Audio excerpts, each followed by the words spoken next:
फिर से बोला गया वो जो फुटबॉल के डेजर्ट से आया लड़का डर के मारे सुन्न हो गया लगता है। उस पोजीशन पे आखिर हुआ क्या था? नहीं, नामुमकिन है। असल में मेरा रिएक्शन फास्ट नहीं था, बस मैं तुम सबसे 5 सेकंड आगे था। अभी अभी जो तुमने देखा वो मरते मरते जो 246 मार्क्स का रिजल्ट कार्ड था, उसे लेकर एक आदमी बेजान सा घर की तरफ चल रहा था। दरवाजे पे सीन आंटी ने झांक के पूछा, तूने अभी तक कुछ बोला नहीं? बस दिल में उल्टी काउंटिंग कर रहा था। 4 3 2 1 कितने मार्क्स आए? वही सवाल, वही सीन फिर से तेरी आंखों के सामने परफेक्टली चल रहा था। हाँ, यही तो है वो श्राप जो 19 साल से तेरे साथ चिपका है। जो भी तुझसे बात करे तुझे 5 सेकंड पहले फ्यूचर दिख जाता है। सुनने में तो बड़ा अजीब लगता है ना, किसी से बात करो तो 5 सेकंड का डिले। टीचर की क्लास का कंटेंट भी दिमाग में अटक के बार बार रिप्ले होता रहता है। बड़ा टॉर्चर है। इस हालत में कोई ठीक से इंटरव्यू भी कैसे दे? आखिर फेल ही हो गया। सेन आंटी की आंखों की लाइट अचानक बुझ गई देखकर तेरा दिल जोर से दुखा। तूने दांत भींचकर फैसला कर लिया, आंटी मैं पढ़ाई नहीं करूंगा, कल से काम ढूंढने निकलूंगा। पर सेन आंटी ने टॉपिक बदल दिया। जिद करके तुझे बीजिंग जाकर दी लान से मिलने और मन बहलाने भेजने लगी। तुझे फौरन समझ आ गया वो चाहती है तो अपने असली माँ बाप को ढूंढे, क्योंकि उस दीवार में जो चिट मिली थी उसमें 6 अक्षर लिखे थे, बीजिंग तोंगजो हुआफान। अगले दिन तो सेन आंटी के जबरदस्ती दिए 500 रुपए लेकर फटा हुआ बैग टांगे पहली बार उस गरीब गांव से बाहर निकला।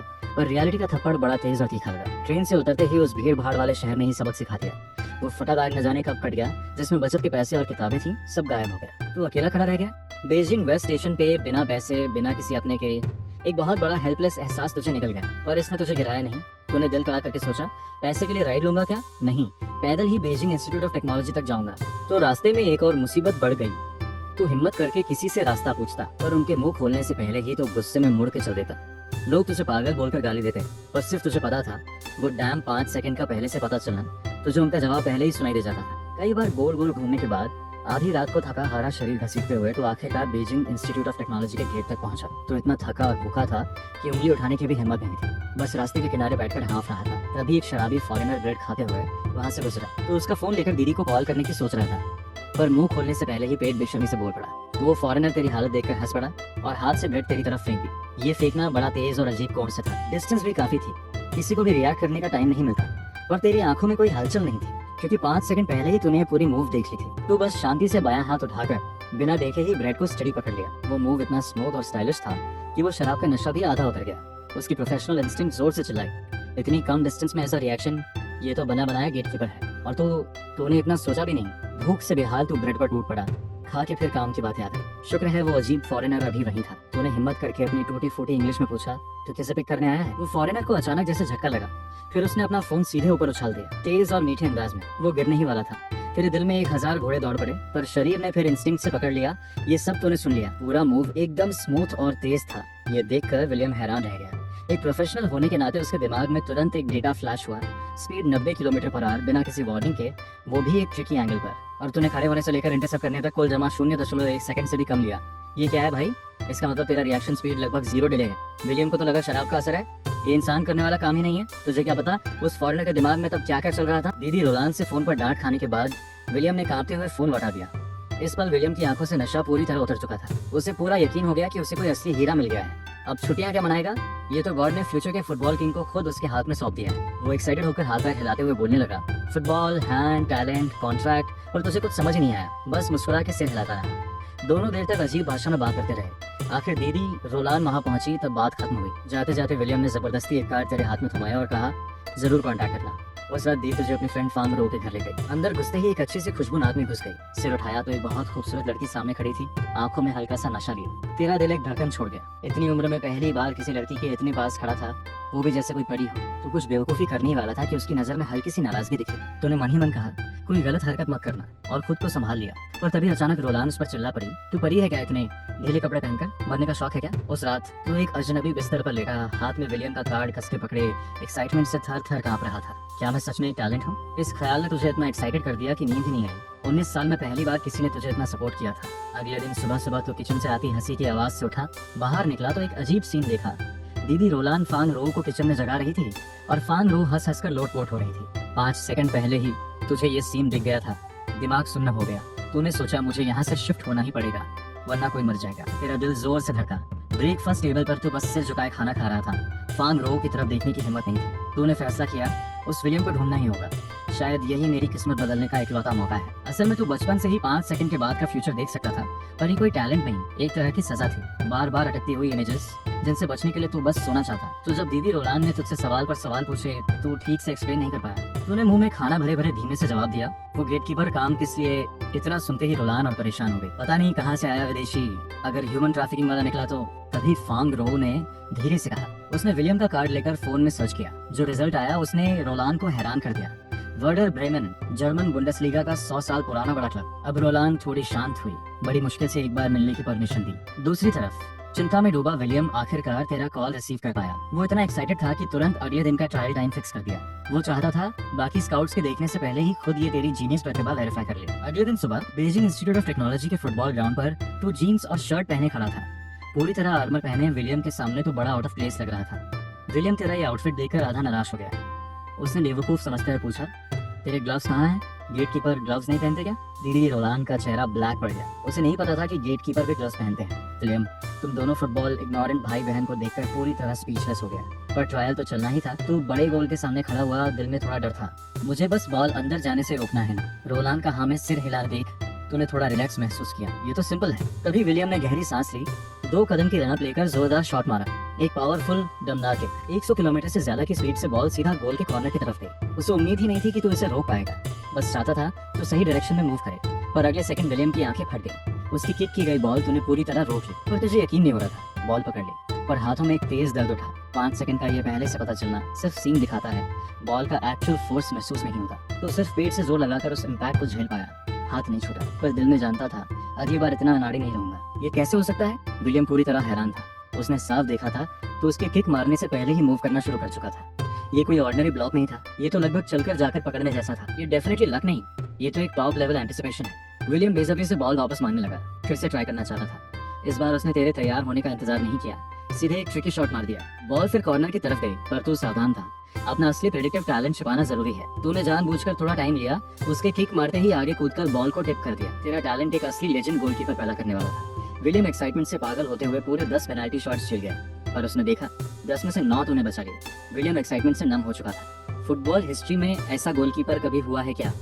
पर तू उस एक मिस की वजह से थोड़ा परेशान था। 9 में से 9 होना चाहिए था। तो विलियम का वो अजीब एक्सप्रेशन देख रहा था। दिल में सुकून की सांस ली। विलियम की वर्ल्ड व्यू से नहीं पता, उसका पूरा नजरिया कोलैप्स हो चुका था। 14 में से 9 सेव करना, ये तो गॉड है इंसान का मास्क पहने। इस तरह तो इस क्रेजी रिकॉर्ड को लेकर कंफ्यूज हालत में जर्मनी जाने वाली फ्लाइट पर चढ़ गया। पर असली टेस्ट फुटबॉल से नहीं, तेरे बगल में बैठी फांग रो से आया। छोटे से कैबिन में उसकी हल्की हल्की खुशबू ने 19 साल के तुझे बेचैन कर दिया। छोटे भाई, तू कुछ बोलता क्यों नहीं? फांग रो टैबलेट लेकर करीब आई। उसकी नरम आवाज ने तेरी खोपड़ी सुन्न कर दी। अभी डेस्टिनेशन बहुत दूर है। दीदी ने रोलान से प्रॉमिस किया था, अच्छे से ख्याल रखना। तो इतना डर गया कि वहीं उछल पड़ना चाहता था। इसे ख्याल रखने लिया तो जल्दी मर जाऊंगा मैं। तूने हड़बड़ाकर मना कर दिया। ना ना ना, मुझे किसी कहने की जरूरत नहीं। तू बर्लिन घूमने नहीं जा रही? तेरा शर्म से लाल चेहरा देख। फांग रो की आंखों में एक पल के लिए उदासी आई पर उसने तुरंत बिंदास हंसी दिखाई। मजाक कर रही थी। मैं तो जर्मनी पहुंचते ही सीधे बर्लिन जा रही हूँ। तुझे देखने का किसी टाइम है। ये सुनकर तूने राहत की सांस ली। दिल पर रखा वो पत्थर हट गया। पर तुझे नहीं पता, फांग रो जब पीछे मुड़ी उसके चेहरे पर उदासी की एक झलक थी। प्लेन लैंड होते ही फांग रो अकेली बर्लिन चली गई। बस एक फोन नंबर तेरे लिए छोड़ गई। पर पहली बार कंट्री से बाहर निकले तुझे ये सब सोचने का टाइम ही नहीं था। तू तो फुटबॉल खेलकर पैसे कमाने के सपने देख रहा था क्योंकि अच्छे दिन आने वाले थे। पर रियलिटी ने फिर तेज थप्पड़ मारा। एक्साइटेड विलियम तुझे क्लब रजिस्टर कराने ले गया पर पता चला कि उसे हेड कोच ने निकाल दिया था। वो कोच थॉमस नाम का तुझे सीधी नजर से देखे बिना सिक्योरिटी बुलाकर बाहर निकलवा दिया। इन्हें पछताना पड़ेगा। ये अंधे लोग। विलियम जर्मनी की ठंडी हवा में दांत भींचे बुदबुदा रहा था। उसे लगा था कि तेरे दम पर वो फिर चमकेगा। पर पहले ही राउंड में क्लब के दरवाजे तक नहीं पहुंच पाया। पर उसने हार नहीं मानी। तू ही उसका आखिरी ट्रम्प कार्ड था। इसे यूं ही खत्म नहीं होने देगा। विलियम कांपते हाथों से फोन निकालकर अपने बुंडेसलीगा कॉन्टैक्ट्स को कॉल करने लगा। हेलो रोनी, मेरे पास एक टैलेंटेड गोलकीपर है। उधर से पहले बड़ी पोलाइटनेस थी पर विलियम के निकाले जाने की बात सुनते ही टोन ठंडा पड़ गया। विलियम, हमें गोलकीपर की जरूरत नहीं।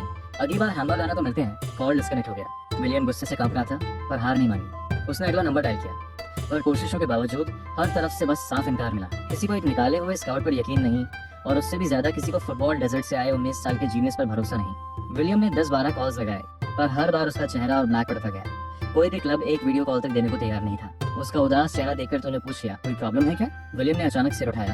आंखों में एक चिंगारी जल उठी। फोन पर मना करते हैं तो मैं खुद ले जाऊंगा। मैं नहीं मानता कि वो सीधे मना कर देंगे। अगले दिन विलियम तुझे लेकर निकल पड़ा पर रियलिटी फोन कॉल से भी ज्यादा क्रूर निकली। हनोवर क्लब की रिसेप्शन ने पहले किसी का बुलाया फिर विलियम का नाम सुनते ही अपनी बात बदल दी। सॉरी मिस्टर नेस्टर, छुट्टी पे हैं। अभी तो तुमने कहा वो यही है। सॉरी, शायद मुझे गलत याद था। Damn it. विलियम गुस्से में थूक दिया जमीन पर और तुम दोनों के जाते ही एक गोरा आदमी क्लब से निकल कर आया। वो असल में वही नेस्टर था जो छुट्टी पे था।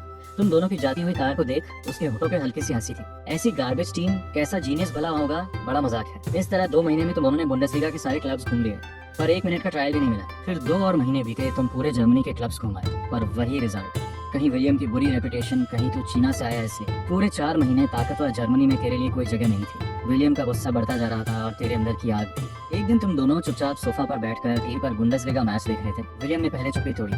मैं तेरे वापस बीजिंग की फ्लाइट की सोच रहा था, पर अब मेरे पास पैसे भी नहीं। रेंट 1 मंथ से रुका है, अगले मंथ नहीं दिया तो सड़क पे सोना पड़ेगा। विलियम ने सिर्फ सोफे में गड़ा दिया। उसे तेरे सामने आने की हिम्मत नहीं थी। ये देख, तुझे अफसोस हुआ इस अचानक 10 साल बूढ़े दिखते आदमी को देखकर तुम मुस्कुराया? तो यूं ही हार मान लेगा? विलियम की आवाज भड़का गई। सॉरी, मैंने ही तुझे इस मुसीबत में डाला। जर्मनी हमें अपनाने को तैयार नहीं। तो अचानक खड़ा हो गया। तू ही तो मुझे यहाँ लाया।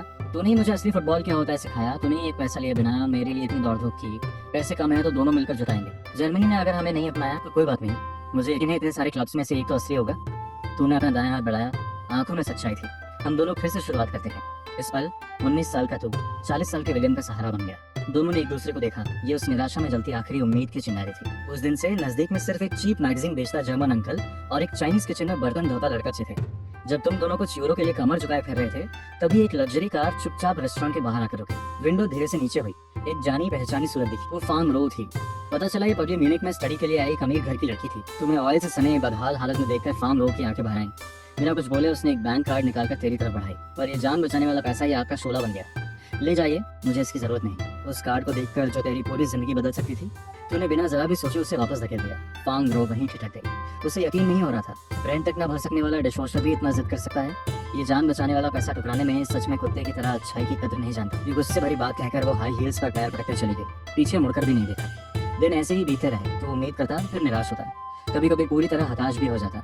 बर्तन धोना, सफाई करना, सब्जी काटना, हर गंदा भारी काम तू करता। रेस्टोरेंट का ओनर तेरे साथ ठीक ही था, तुझे आधा दिन काम करने देता, बाकी आधा दिन तो विलियम के साथ किसी पुराने पार्क में जी जान से प्रैक्टिस करता। पूरे 1 साल की मेहनत तो घर कॉल करने की हिम्मत तक नहीं कर पाया। तो डरता था, सच में डरता था, पर तेरी जिद ने हर बार दिल में अपने हार मानने के ख्याल को दबा दिया। आखिर एक दिन विलियम पूरे उत्साह से तेरे काम वाले रेस्टोरेंट में दौड़ा है। एक क्लब आखिर हमें ट्रायल देने को तैयार हुआ है। ये सुनते ही बहुत दिनों बाद तेरे चेहरे पर मुस्कान आ गई। तूने मुट्ठी कसकर एक जोरदार हरकत की। अच्छा, बहुत बढ़िया। पूरे 1 साल के इंतजार के बाद आखिर ट्रायल का मौका मिला। और उधर असिस्टेंट कोच राल्फ ने ठंडे से अंदाज में कहा, कुछ पेनाल्टी किक्स मार के दिखाओ। ये साफ था कि वो तुझे जल्दी से टाल देना चाहता था, पर तेरा एजेंट विलियम पूरे कॉन्फिडेंस से भरा था। यकीन था कि तेरा परफॉर्मेंस उन्हें हैरान कर देगा। तेरा दिल थोड़ा धड़का। फिर से पेनाल्टी क्यों? ये सोचकर पूरे सेव कर दूं तो कोई मुझे मॉन्स्टर समझ के रिसर्च करने ले जाएगा क्या? अगर सच में सारे गोल्स बचा लूं तो कहीं मुझे मॉन्स्टर समझकर काट छांट करने ना ले जाए। ये सोचकर तूने तय किया, थोड़ा कंट्रोल में रहूंगा, आधे सेव कर देना ही काफी इंप्रेस करने के लिए। ये सोचकर तूने ग्लव्स पहने, गहरी सांस ली, पूरा फोकस कर लिया। सच कहूं तो प्लेयर नीज ने बॉल पकड़ते ही एक हाई स्पीड स्पिनिंग शॉट मार दिया, सीधा गोल की तरफ। पर तू बस हल्के से कुछ कदम मूव करके एक पैर से ही उस हाई क्वालिटी शॉट को बर्बाद कर दिया। पर साइड में खड़े हेड कोच हाइको ने मन ही मन से हिलाया। रिएक्शन और एंटिसिपेशन अच्छा है, पर पैर से बचाना बड़ा एमेच्योर लगा। पर किसे पता था ये तो सिर्फ शुरुआत थी। तूने लगातार 6 पेनल्टी सेव कर ली। तेरा एजेंट विलियम साइड में एक्साइटेड होकर उछल रहा था। असिस्टेंट कोच राल्फ की नजर शुरुआती मौके से पूरी तरह शॉक में बदल चुकी थी। चुप बैठा हेड कोच हाइको की आंखों में अब एक अलग सी चमक थी। पर तभी अचानक तूने जानबूझकर पानी छोड़ दिया। लगातार 4 गोल्स होने दिए, 10 में से 6 सेव। ये रिकॉर्ड पहले ही काफी था हैरान करने के लिए। हाइको अब खुद को रोक नहीं पाया। वो फील्ड में दौड़ा और बिना किसी शक के आदेश दिया, राल्फ एक इंटरनल मैच सेटअप करो, इसे फील्ड पर उतारो। उसका दिमाग बिल्कुल साफ था। अगर ये मैच अच्छे से खेल गया तो जॉब पक्की। रेफरी के विसल बजते ही तेरी जिंदगी का पहला इंपॉर्टेंट मैच शुरू हो गया। तुझे कमजोर सेकंड टीम में डाला गया। मैच शुरू होते ही फर्स्ट टीम ने लगातार तेज अटैक शुरू कर दिया। कुछ ही मिनट्स में सेकंड टीम की डिफेंस लाइन मुश्किल में पड़ गई। 16वें मिनट पर खतरा अचानक आया। सेकंड टीम के डिफेंडर ने पास मिस किया। फर्स्ट टीम के मिडफील्डर ने एक परफेक्ट थ्रू बॉल दिया। डिफेंस तुरंत टूट गई। नील्स ने बॉल मिलते ही बिना सोचे एक जोरदार शॉट मारा, पर उसे लगा मैच खत्म हो गया। तभी गोल के सामने धम की आवाज आई, तेरे दोनों हाथ। उससे नहीं पता क्या मिस किया। वो चौंक कर मुड़ा तो देखा असिस्टेंट कोच माइक आंखें फाड़े शॉक में खड़ा है। माइक, हुआ क्या? हीको ने बेचैनी से पूछा। सेव कर लिया, माइक हड़बड़ाते हुए बोला। सीधे उछाल कर निकाल दिया। जिस पर सेवन ने शॉट मारा तो पहले ही बाईं तरफ मूव कर चुका था, फिर हवा में उछलकर शरीर एक खींचे हुए धनुष की तरह फैला दिया। फिर पूरी ताकत लगाकर एक थप्पड़ जैसा जोरदार स्लैप बॉल पर मारा। ये कोई नॉर्मल सेव नहीं था, ये तो बास्केटबॉल में ब्लॉक करने जैसा था। पूरा स्टेडियम सुन हो गया। सबने ये अद्भुत सीन देखा। रेफरी रात तक विसल बजाना भूल गया। अंदर से एक तूफान उठ रहा था। ये तो बड़ा दमदार सेव था। साइड में खड़ा विलियम एक्साइटमेंट से थर थर कांप रहा था। उसे जैसे लग रहा था तेरा नाम पूरी दुनिया में गूंजने वाला है। पर तेरा चेहरा शांत ही था। गोल के सामने खड़ा रहा।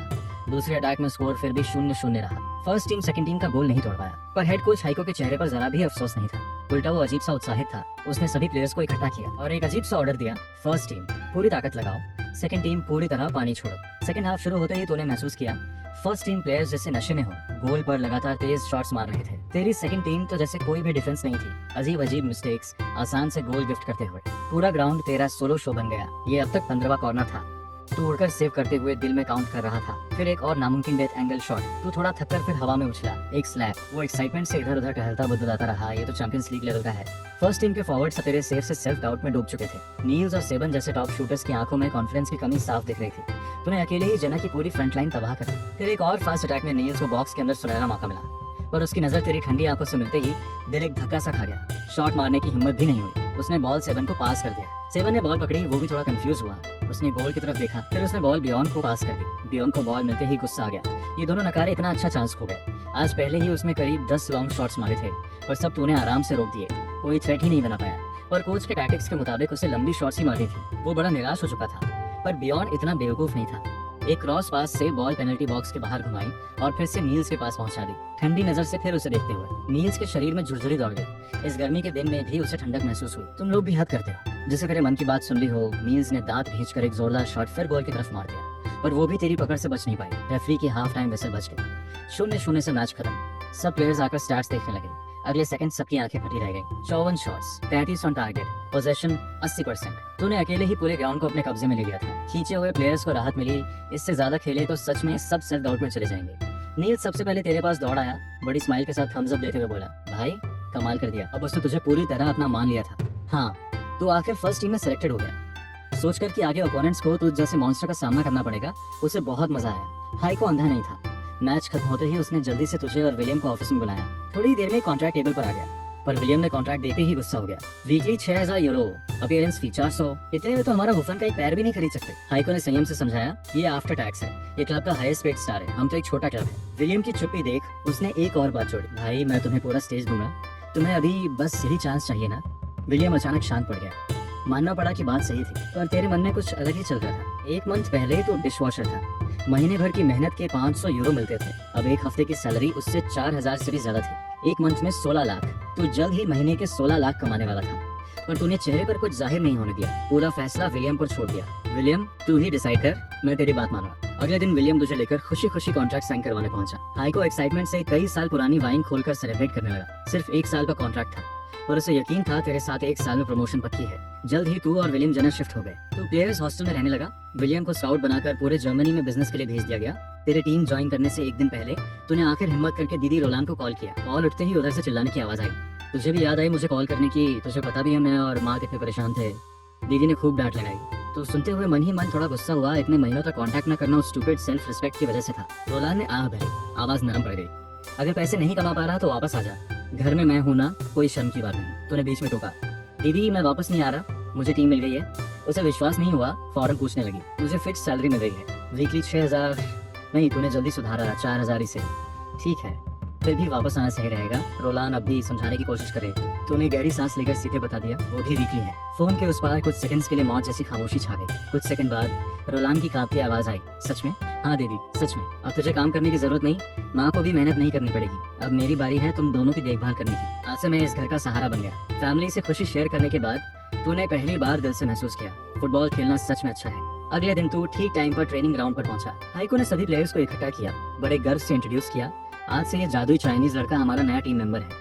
पर वो शायद भूल गया कि तुझे जर्मन आती ही नहीं। पर ये कोई बात नहीं थी, इतना स्ट्रॉन्ग प्लेयर कौन नहीं चाहेगा। टीम का कैप्टन डिनो भी पूरे दिल से मान गया। ये स्किल गैप इतना बड़ा था कि कंपेयर करने लायक ही नहीं था। इसके बाद हाइको जल्दी से प्रेस कॉन्फ्रेंस के लिए निकला।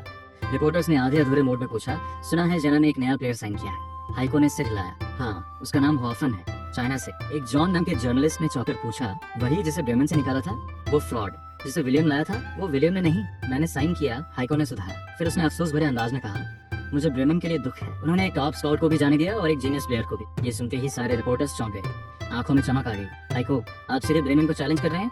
आपका मतलब है ब्रेमन पछताएगा? हाइको मुस्कुराया, यही तो चाहता था, बड़े ठंडे अंदाज में बोला। मुझे नहीं पता वो पछताएंगे या नहीं, पर मैं सच में उनका शुक्रगुजार हूँ कि उन्होंने उसे रखा नहीं, वरना मुझे इसे साइन करने का मौका ही नहीं मिलता। अब पूरा कॉन्फ्रेंस रूम उबल पड़ा।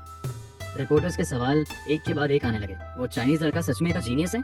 हाइको की आवाज में जोश था। जीनियस नहीं, वो टैलेंट है, शब्दों में डिस्क्राइब नहीं हो सका। अकेले ही एक ट्रांसफर बजट बचा दिया। उसने मेरा एक बड़ा ट्रांसफर बजट बचा दिया। रिपोर्टर्स फिर हैरान होकर पूछने लगे, आपका मतलब वो अकेला ही पूरी टीम के बराबर है? हाइको सिर्फ एक सीक्रेट स्माइल दे दी, जवाब नहीं दिया। इससे पूरे जेना शहर में तहलका मच गया। न्यूज हेडलाइंस एक से बढ़कर एक थे। जेना ने ब्रेमेन को ललकारा, जीनियस चाइनीज प्लेयर पर क्लब का दांव, जेना का अंडरडॉग फिर से जर्मनी की टॉप टीम को चैलेंज दे रहा। दूसरी तरफ ब्रेमेन के कोच थॉमस ये सब पढ़कर गुस्से से कांप रहा था। एक भी ऑफिशियल मैच ना खेलने वाला चाइनीज, ये मीडिया पागल हो गया है क्या? उससे पहले रिप्लाई देने का मन नहीं था, पर पब्लिक की चर्चा बढ़ती देख वो चुप न रह सका। तुम मेरी पॉपुलैरिटी पर क्यों सवारी कर रहे हो? थॉमस शुरू से ही आग बबूला था, अपनी औकात में रहो, हाइको अपनी सेकंड डिवीजन लीग संभालो।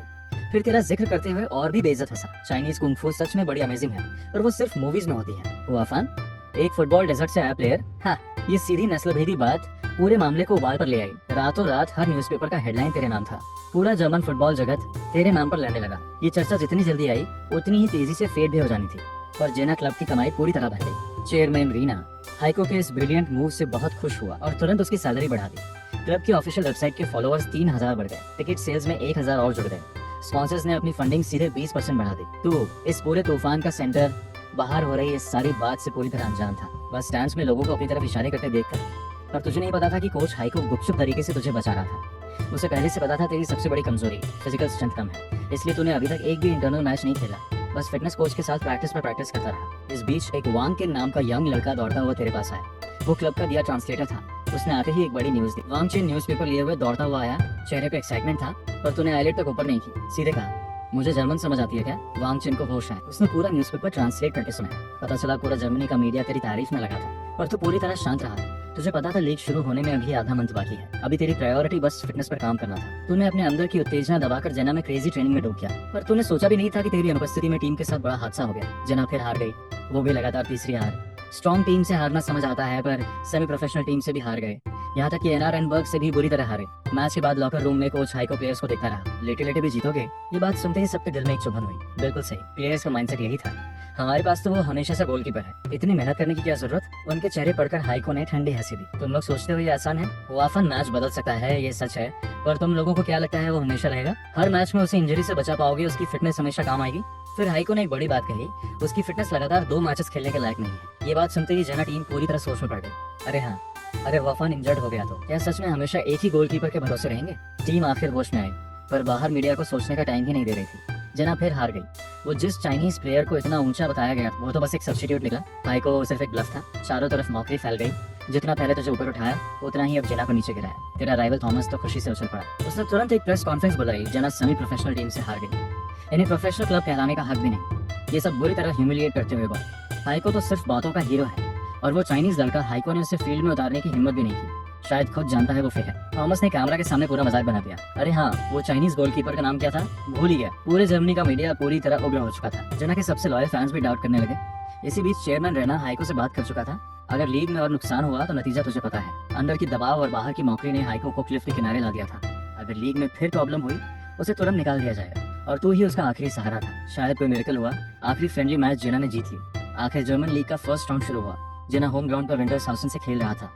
मैच से पहले टैक्टिक्स मीटिंग में हाइको ने फर्स्ट स्क्वाड अनाउंस किया। एक हैरान करने वाला 3-4-1-2 अटैकिंग फॉर्मेशन। और तू वाफन पहली बार फर्स्ट गोलकीपर के तौर पर उतरा। पूरी टीम इससे पूरी तरह हैरान थी। तेरे सिलेक्शन ने उनका कॉन्फिडेंस काफी बढ़ा दिया। मैच के दिन टीवी कमेंटेटर वियर बड़े ढीले अंदाज में लाइनअप पढ़ रहा था। उसे इस जेना टीम से कोई उम्मीद नहीं थी। जैसे ही रेफरी की विसल बजी, मैच शुरू हो गया। तो गोल के सामने खड़ा था, अपने फर्स्ट प्रोफेशनल मैच का फील महसूस कर रहा था। और अपोजिट टीम विंटर्सहाउसन के कोच ने जेना का फॉर्मेशन देखते ही ठंडी हंसी दी। क्या मजाक बना रखा है? उसने हाथ से इशारा किया। पूरी टीम डिफेंस में सिकुड़ गई। साफ काउंटर अटैक स्ट्रेटजी थी। कमेंटेटर बॉब गुस्से में बोलने लगा, जेना का अटैक बड़ा फीका है, पर उधर टीम ने कई अच्छे काउंटर अटैक्स कर दिए। पर तेरा कोच हाइको बिल्कुल शांत था। उसे कोई डर नहीं था हारने का। ये देखकर हजारों होम फैंस पड़ गए। चिल्लाकर हाइको को स्टूपिड बोलने लगे। ऑपोजिट कोच ये सब देखकर मुस्कुरा रहा था। अच्छा है, जेना खुद ही खुद को हरा रहा है। ये 3 पॉइंट्स तो पक्की है। पर मैच का 19वां मिनट आते ही जेना का अटैक टूट गया। विंटर्सहाउसन ने मौका पकड़ा। एक तेज काउंटर अटैक शुरू हुआ, जैसे कोई तेज चाकू सीधे जेना के दिल में घुसा हो। मिडफील्ड बहुत ऊपर था, कोई वापस आकर डिफेंड नहीं कर पाया। पलक झपकते ही ऑपोजिट फॉरवर्ड एक पर एक हो गया। पूरी सिचुएशन नरक जैसी थी। तेरा डिफेंस लाइन पूरी तरह टूट चुका था। पूरे स्टेडियम में शोर मच गया। कुछ फैंस तो फील्ड में घुसने ही वाले थे। उनकी नजर में तो एक बड़ा मजाक था। और अगले पल वो क्रिटिकल काउंटर अटैक आ ही गया। फ्लोरिन नाम का फॉरवर्ड 1-on-1 में सबको छकाकर सीधे गोल की तरफ बढ़ा। कमेंटेटर बॉब निराश होकर कुर्सी पर बैठ गया। बुदबुदाया, ये गोलकीपर स्टूपिड है क्या? उससे और देखा ही नहीं गया। पर अगले सेकंड पूरा स्टेडियम तालियों से गूंज उठा। बॉब ने चौंक कर देखा तो शांति से बॉल पकड़े खड़ा था। वो 1-on-1 तूने बड़ी सफाई से रोक लिया था। स्लो मोशन रिप्ले में साफ दिखा जिस पल फ्लोरियन ने शॉट मारा तू पहले ही मूव कर चुका था। तूने डायरेक्शन और लैंडिंग दोनों परफेक्टली प्रेडिक्ट किए। बड़ी क्लीन सेव। तेरी ये शांति जैसे पूरे स्टेडियम को रोक चुकी थी। टीम के प्लेयर्स रिलैक्स होकर वापस अपनी जगह पर आ गए। 27वें मिनट पर मौका आया। एक क्लासिक बॉल पास कॉम्बिनेशन में एक थ्रू बॉल मिला। सेबन ने बॉक्स में घुसकर शॉट मार दिया, गोल। कोच हाइको एक्साइटमेंट से उछल पड़ा। उसने टीम को डिफेंस वीकनेस फिक्स करने का सिग्नल दिया। फिर सारे पूरी तरह अटैक में लग गए। ऑपोजिट कोच भी पीछे नहीं हटा। उसकी नजरों में जैसे कह रहा हो देखते हैं आगे क्या होता है। और उसी वक्त एक पास मिस हुआ।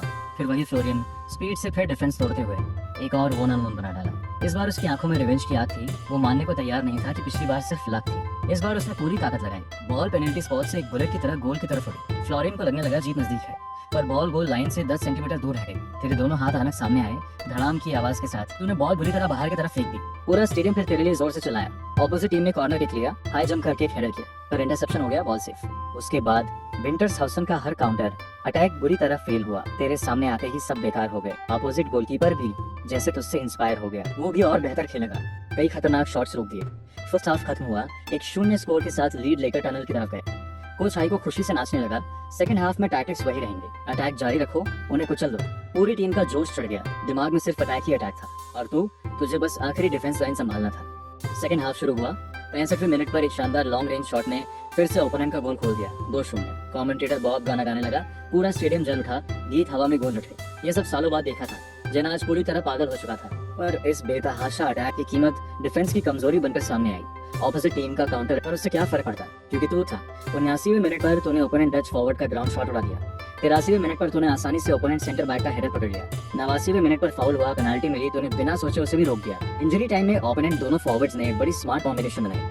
आखिरी डिफेंडर को भी पास करते हुए फिर तेरे साथ एक पर एक हुए। तूने फिर पूरी ठंडी नजर से उसका शॉट उड़ा दिया। पूरी तरह उनकी आखिरी उम्मीद को खत्म कर दिया। 3-0। मैच पूरी तरह खत्म। पूरा स्टेडियम खुशी के समंदर में बदल गया। मैच के बाद कोच हाइको ने सीधे तुझे प्रेस कॉन्फ्रेंस में बुलाया। वहाँ तो पूरे फोकस का सेंटर था। तू सुनकर अंदर से गुस्सा हुआ। तूने वहीं सीधे साफ कह दिया थॉमस के साथ मेरा कोई मैटर नहीं। अगले दिन तेरी ये बात पूरे इंटरनेट पर वायरस की तरफ फैल गई। जब सब तेरे लिए क्रेजी हो रहे थे तभी वो थॉमस फिर सामने आया जिसने तुझे फेक कहा था। कैमरा के सामने आराम से मुस्कुराया। मैंने वीडियो देखी। उस चाइनीज गोलकीपर में मुझे कोई जीनियस नजर नहीं आया। ज्यादा से ज्यादा वो एक ठीक ठाक गोलकीपर है, बस इतना ही। मुझे कोई पछतावा नहीं। उसने आगे कहा वो पछता रहा है या नहीं तुझे नहीं पता, और तू अभी सच में पछता रहा था।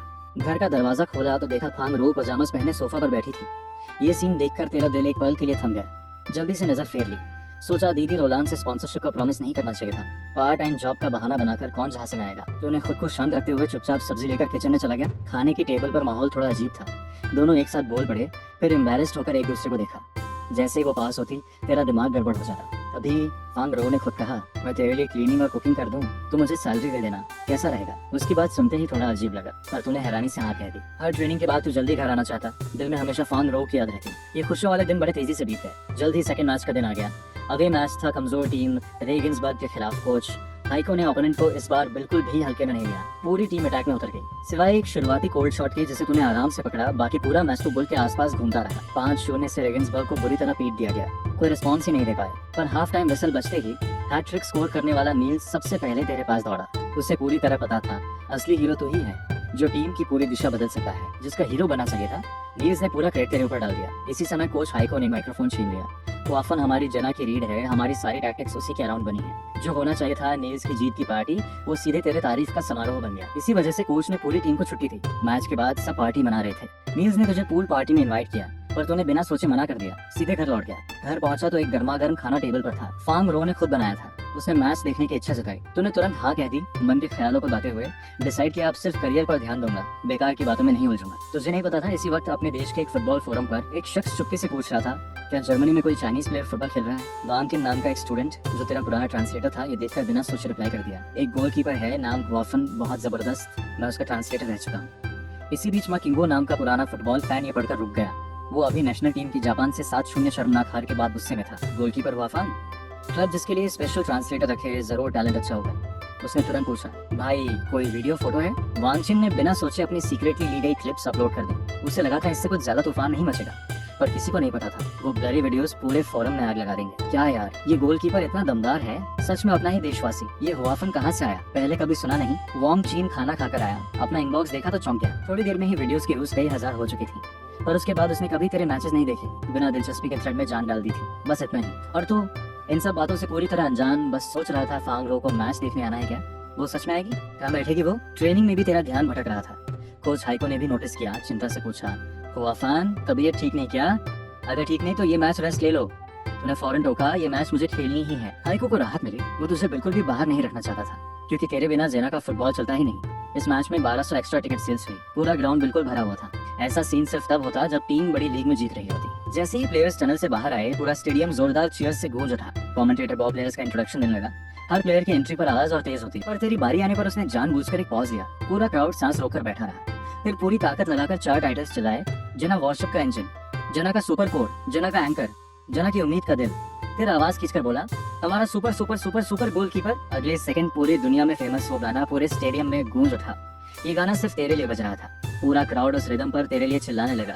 तेरे टीममेट नील्स तेरे पास आया, बड़े जेलस अंदाज में, ये क्या यार, मैंने हैट ट्रिक किया, फिर भी ये ट्रीटमेंट नहीं मिली। तू मुस्कुराकर हल्का सा मजाक कर बैठा, शायद इसलिए क्योंकि मैं थोड़ा ज्यादा हैंडसम हूँ। फिर मैच ठीक समय पर शुरू हुई। तेरी टीम हमेशा की तरह पूरी अटैक में उतर गई। अपोनेंट एम्स्टर टीम को अपनी हाफ में ही जग लिया, पर मैच शुरू होते ही 7वें मिनट में एक अनहोनी हो गई। ओपोनेंट डिफेंडर ने बिना सोचे एक बड़ा क्लियरेंस किक मारा, जो एक्सीडेंटली एक शानदार लॉन्ग पास बन गया। बॉल सीधे उनके फॉरवर्ड जोसेफ के पास गई। वो बुंडेसलीगा से लोन पर आया टैलेंटेड प्लेयर था। एक तेज स्पीड बर्स्ट ने सारे डिफेंडर्स पीछे छोड़ दिए। पूरा क्राउड डर से चिल्ला उठा, सब डर गए थे, और तेरा दिल उस फॉरवर्ड पर बिल्कुल नहीं था। तो अभी भी उस गाने और चीयरिंग का मजा ले रहा था, इस एक्सेप्टेंस वाले फीलिंग को महसूस कर रहा था। तो सोच रहा था शायद फांग रो भी अभी देख रही होगी। तभी वो जोसेफ नाम का फॉरवर्ड तेरा एक्सप्रेशन देखकर भड़क गया। क्या ये डे ड्रीम कर रहा है? मेरे वन ऑन वन में मुझे इतना इग्नोर कर रहा है? गुस्से में उसने पेनल्टी स्पॉट के पास जाकर गोल के डेथ एंगल पर एक तेज शॉट मारा। मर जा, इतनी नजदीक से कोई देवता भी नहीं बचा सकता है। पर तो सिर्फ ठंडी सी हंसी देकर लेपर्ड की तरह उछल पड़ा। पर तूने बॉल नहीं रोकी, हवा में उड़ते हुए दाहिना हाथ आगे बढ़ाकर आती बॉल पर जोरदार स्लैप मार दी। रुक जा।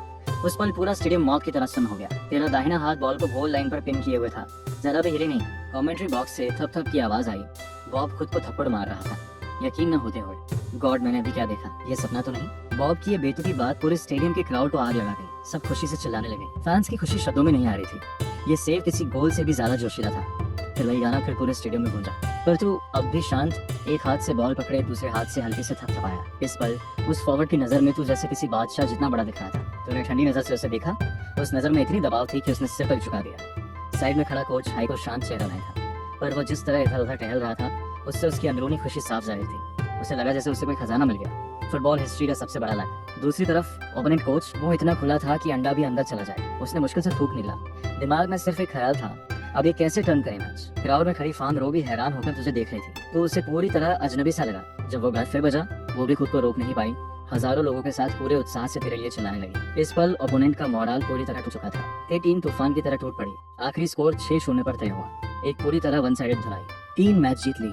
मीडिया पूरी तरह जोश में आ गया। कभी जर्मन लीग की मजबूत टीम तेरे सामने बेबस थी। तूने पहली बार महसूस किया, शायद तू सच में एक जीनियस है। मैच के बाद हाई को कोच तुझे सीधे, सब जानना चाहते थे इस बार सबने ठुकराए, गोलकीपर के मन में क्या चल रहा है। हाफन, इस बार ओपोनेंट कैसा लगा? तूने ठंडे से अंदाज में जवाब दिया, बस नॉर्मल था, कुछ खास नहीं। मीडिया ने तुरंत इसे मोड़ना शुरू कर दिया। क्या तुम्हारा मतलब है ओपोनेंट को कोई भाव नहीं दे रहे, या टीममेट्स की शिकायत कर रहे हो? तूने कोई टोका नहीं दिया। कोच हाइको को गड़बड़ लगा, फौरन माइक्रोफोन लेकर आक्रामक जवाब दिया। ये प्रेस कॉन्फ्रेंस तारीफ में खत्म हुई थी।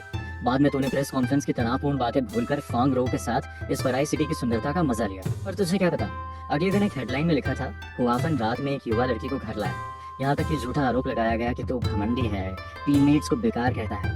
अखबार में फांग रो के साथ घर जाते हुए तेरी फोटो छपी थी। ऑफिस में कोच हाइको तुझे गौर से देख रहा था। उसने बहुत सारे जीनियस प्लेयर्स को इसी तरह जल्दी बवाल होते देखा था। तूने तुरंत सफाई दी, वो लड़की मेरी दीदी की दोस्त है, स्पॉन्सरशिप के लिए यहाँ है। ठीक है, जल्दी से क्लैरिफिकेशन स्टेटमेंट तैयार करते हैं। पर तुम दोनों को अंदाजा भी नहीं था कि ये खबर कितनी तेजी से फैल जाएगी। आधे दिन में ही पूरे जन शहर को पता चल गया कि तू घर में लड़के लाया। मीडिया पल भर में पलट गया। जिन लोगों ने कल तक तारीफ की थी, अब सिर्फ व्यूज के लिए सारा ठीकरा तेरे ऊपर फोड़ रहे थे। 3 मैचेस जीते और घमंड आ गया।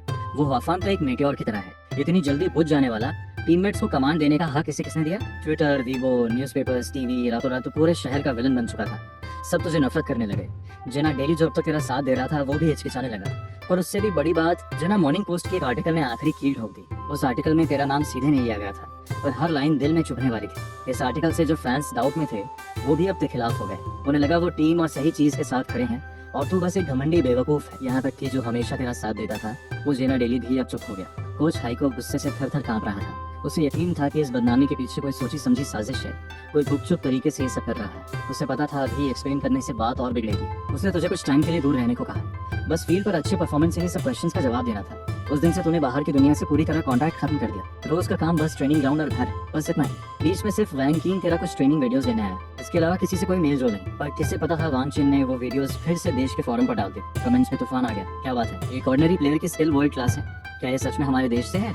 यकीन नहीं होता ये कैसे पॉसिबल है, एक हाथ से सेव करना ये तो मूवी जैसा लग रहा है। देखो सामने वाला फॉरवर्ड कितना हैरान है। गोल गॉड प्लीज जल्दी अगला सीजन लाओ। धीरे धीरे फैंजुम नाम का एक फैन ग्रुप इंटरनेट के किसी कोने में बन गया। सब तेरे जीनियस मूव शेयर करने लगे।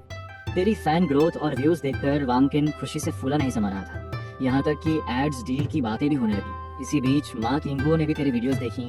तेरी एक्सट्रीम टैलेंट देखकर पूरी तरह हैरान हो गया। रात भर मेहनत करके एक आर्टिकल लिखा, एक गोलकीपर जो पूरे फुटबॉल फील्ड पर राज करता है, और वो वायरल हो गया। जब सब इतने एक्साइटेड थे तो जर्मनी में एक अलग तरह की बेइज्जती चल रहा था। जब ओपोनेंट टीम ग्राउंड में आई, कुछ ज्यादा रेडिकल फैंस ने एक बैनर लहराया जिस पर मोटे मोटे अक्षरों में लिखा था, हमें सुपरस्टार नहीं चाहिए। यहाँ तक कि स्टेडियम का प्रेजेंटर भी टॉन्ट करते हुए इंट्रोड्यूस कर रहा था, वेलकम जिना स्कोर, वो जो लड़कियां घर लाता है, जिसने रिपोर्टर को भी नहीं बख्शा और सजा से बच गया। ये सुनकर तेरा चेहरा गुस्से में ब्लैक पड़ गया। पहली बार जना में इतना घुटन महसूस हुई। कुछ दिन पहले तक जो फैंस तेरे लिए चीयर कर रहे थे, अब सिर्फ कुछ आर्टिकल्स पढ़कर पूरी तरह पलट गए। दिल में एक अलग सी नफरत उठ रही थी। इसी वक्त कोच हाई को चिंता से देख रहा था। डर रहा था कि तू इम्पल्सिव होकर कुछ गलत ना कर बैठे, पर तू बस बिना किसी एक्सप्रेशन के प्रेजेंटर की टेबल तक चला गया। अगले सेकंड तूने ग्लव्स उतार दिए, दाहिना हाथ ऊंचा किया, उंगलियां मोड़कर एक बड़ा ही एरोगेंट जेस्चर दिखाया। पूरा स्टेडियम उबल पड़ा। इसे यहाँ से निकालो, वापस अपने डेजर्ट जाकर बैठे। स्टैंड्स में बैठे फैंस पूरी तरह भाग गए। पानी की बॉटल्स, लाइटर्स, यहाँ तक कि ग्लासेस भी तेरी तरफ बारिश की तरफ फेंकी गई, पर तू वहीं खड़ा रहा, बिल्कुल भी नहीं हिला। आखिर एक फैन जोर से चिल्लाते हुए स्टैंड से नीचे कूद पड़ा। रेफरी तुरंत भाग कर आया, सीधे तुझे एक येलो कार्ड दे दिया। ये तेरा सीजन का पहला कार्ड था। तू तभी शांत हुआ, ग्लव्स फिर पहनकर चुपचाप गोल की तरफ लौट आया, जैसे अभी अभी सबको भड़काने वाला कोई और था। रेफरी की विसिल बजते ही ये जबरदस्त टेंशन भरा मैच शुरू हो गया और मैच का सफर बड़ा मुश्किल रहा। बेबल्सबर्ग के प्लेयर्स जैसे फुटबॉल नहीं खेल रहे थे, बस अलग अलग हरकतों और फाउल से जेना के अटैक को दबा रहे थे। पूरे फर्स्ट हाफ में जेना का जोश और सब्र धीरे धीरे कम होता गया। मिस्टेक्स भी बढ़ने लगी। आखिर मैच 0-0 से हाफ टाइम में पहुंचे। तू और टीममेट्स निराश होकर लॉकर रूम की तरफ लौटे। दूसरी तरफ ओपोनेंट कोच डाइटमार लगा उसकी स्ट्रैटेजी आधी सफल हो चुकी है।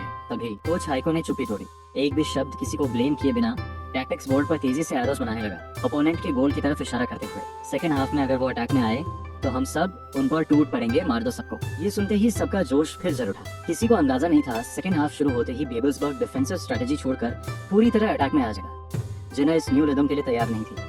पहले ही मिनट में तेरे गोल पर खतरा मंडराया। सिर्फ 2 मिनट्स बाद ओपोनेंट फॉरवर्ड एंथनी ने राइट से ड्रिबल करते हुए इनसाइड कट किया। एक परफेक्ट थ्रू पास से जेना का डिफेंस तोड़ दिया। स्पीड से आगे बढ़ता स्ट्रॉस सिर्फ अकेला बचा। प्रेजेंटर एक्साइटमेंट से चिल्लाया। उसने जेना के डिफेंस लाइन को हवा समझ लिया। वो शूट करने वाला है। वो चाइनीज लड़का अब अपनी घमंड की कीमत चुकाएगा। स्टैंड्स में फैंस भी चिल्लाने लगे, मार दो, अब देखते हैं तो कैसे रोकेगा। सब तेरा गोल फेल होने का इंतजार कर रहे थे। तेरा मजाक बनाने की तैयारी में वो शून्य हाथ वाला जेस्चर, शॉट मारा, ये एंगल, ये स्पीड, हो गया गोल। ठीक जिस पल प्रेजेंटर जीत का शोर मचाने वाला था, उसकी आवाज जैसे गले में अटक गई। तूने पूरी शांति से बॉल अपने हाथों में पकड़ ली। ये कब वहाँ पहुंचा? ये नामुमकिन है, ये तो उस पोजीशन पर था ही नहीं। पूरा स्टेडियम मौत जैसी खामोशी में डूब गया। जो फैंस अभी चीयर करने वाले थे वो अब हैरानी से देखते रह गए, मानो अपनी ही मासूमियत पर हंस रहे हो। कोच हाइको ने ठंडे अंदाज में मुंह बनाया, ऐसा शॉट भी गोल होने की उम्मीद रखता है क्या? हास्यास्पद है। ओपोनेंट कोच डाइटमार भी निराश होकर सिर हिलाने लगा। स्ट्रॉस का ये शॉट टेक्निकली बिल्कुल परफेक्ट था। डिफेंडर के पीछे छिपकर उसने तेरा व्यू भी ब्लॉक किया था, पर उसे नहीं पता था कि तूने न सिर्फ उसकी शॉट की जगह प्रेडिक्ट कर ली, बल्कि उसका टाइमिंग भी बिल्कुल सही पकड़ लिया। ये मॉन्स्टर लेवल एंटिसिपेशन था। तूने बिना किसी एक्सप्रेशन के बॉल बाहर फेंक दी। ओपोनेंट, तूने वादे के मुताबिक इसे साबित कर दिया। इस अद्भुत सेव ने पूरी जेना टीम का जोश एक पल में फुल कर दिया। दोनों टीम्स ने तुरंत अटैकिंग बैटल शुरू कर दी। जेना प्लेयर्स डबल एनर्जी से अटैक करने लगे। आखिर पूरा गेम पलट गया। नील्स और 2 प्लेयर्स ने नजदीक से शानदार स्किल्स दिखाई। ओपोनेंट डिफेंडर का माइंड गड़बड़ा गया। उसने सेवन को गिरा दिया, पेनल्टी मिली, बॉल स्थिर होकर गोल में गई। जेना ने लीड ले ली। ये देखकर ओपोनेंट कोच पूरी तरह हताश हो गया।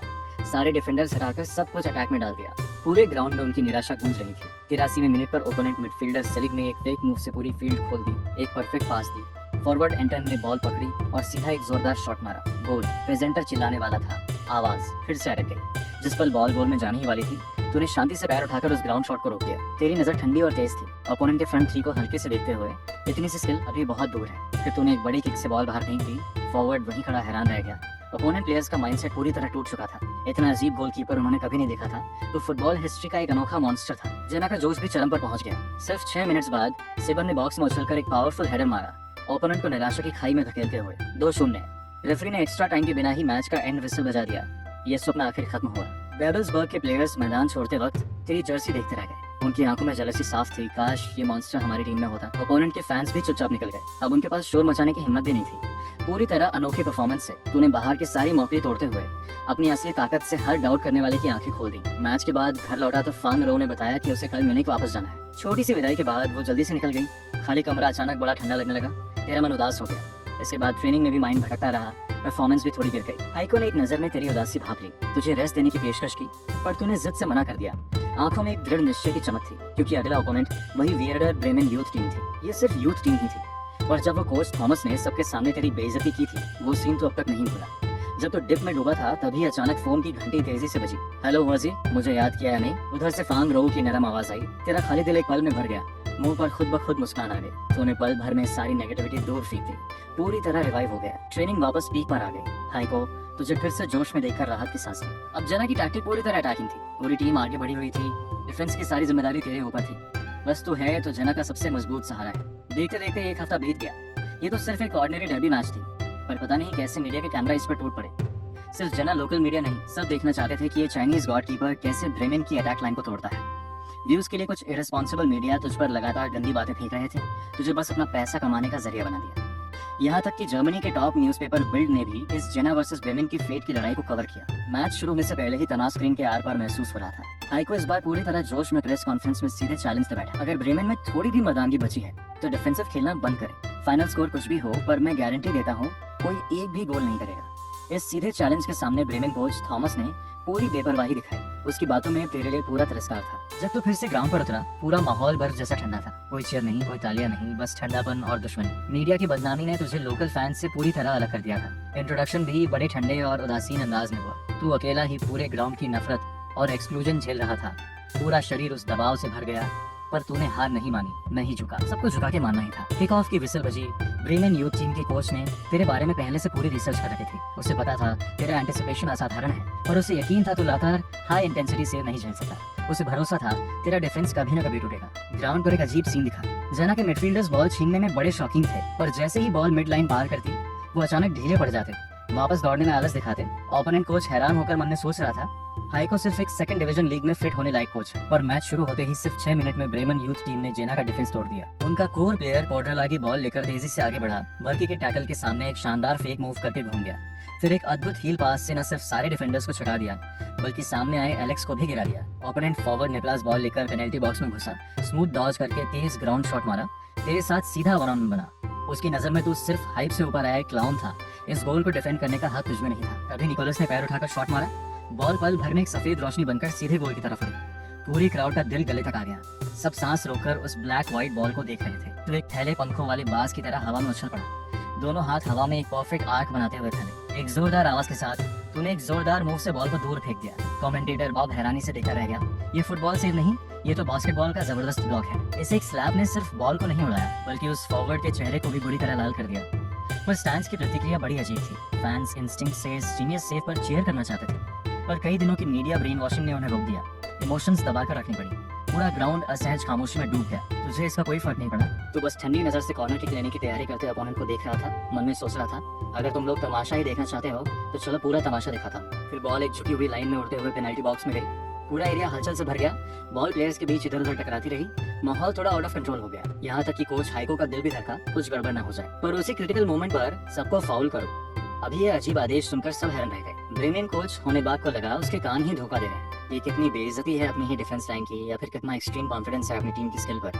और जेना के टीममेट्स ने तेरी बात पर बिना जरा भी शक किए तुरंत मान लिया। अगले सेकंड नजदीकी संघर्ष में ब्रेमेन प्लेयर्स तेरी टीम में जमीन पर गिरा दिए। रेफरी तुरंत विसल बजा दी। इस तरह जानबूझकर पेनल्टी देने वाली स्ट्रैटेजी उसने अपने पूरे करियर में कभी नहीं देखी थी। वो कुछ सेकंड्स हेजिटेट करता रहा, आखिर पेनल्टी अवार्ड कर दी। पूरा क्राउड हैरान रह गया। देखते ही देखते तू बस शांति से गोल लाइन पर खड़ा रहा, आंखों में एक ऐसा कॉन्फिडेंस जो सबको डरा दे। तेरे लिए पेनल्टी ही सबसे आसान मोमेंट थी। टीममेट्स के हैरान चेहरे देखकर भी तूने कुछ एक्सप्लेन नहीं किया, बस शांति से सिर हिला दी। आखिर तू इन सबको कैसे बताता कि ट्रेनिंग में तूने कभी अपनी असली कैपेबिलिटी नहीं दिखाई। वो तो बिल्कुल पूरा एक ओशन जितना पानी बहाया हुआ था। निकोलस पेनल्टी स्पॉट पर तेजी से खड़ा हुआ। तेरी टूटी फूटी जर्मन उसे इरिटेट कर रहे थे, पर तेरे टीममेट्स को उकसाकर पेनल्टी दिलवाने वाले मूव ने उसे और गुस्सा दिला दिया।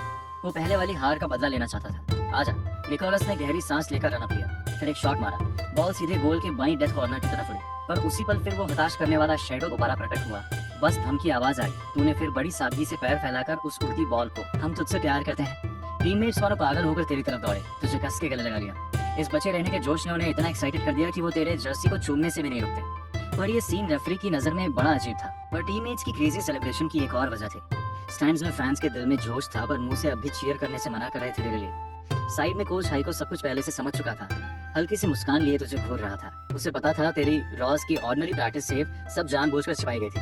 तभी ग्राउंड में सिचुएशन पलट गई, गोल जना टीम पूरी तरह अटैक में आ गई। मैच के 17वें मिनट पर मिल्स ने एक शानदार मूव किया, पर उसे बड़ा बेकार मिस माना गया। पूरा स्टेडियम अफसोस से भर गया। प्रेजेंट क्राउड ने जानबूझकर इस मिस्टेक पर चीयर किया, बस तुझे इरिटेट करने के लिए। पर इससे जना के रिदम कंट्रोल में कोई फर्क नहीं पड़ा। अपोनेंट के यंग प्लेयर्स का माइंडसेट गड़बड़ा गया, टैक्टिक्स फेल होने लगी, मिस्टेक्स बढ़ती गईं। 27वें मिनट पर नील्स ने मौका पकड़ा, अच्छे पास से एक एम्प्टी शॉट मारकर गोल कर दिया। 1-0। जेना का कोर नील्स पूरी तरह चमक उठा।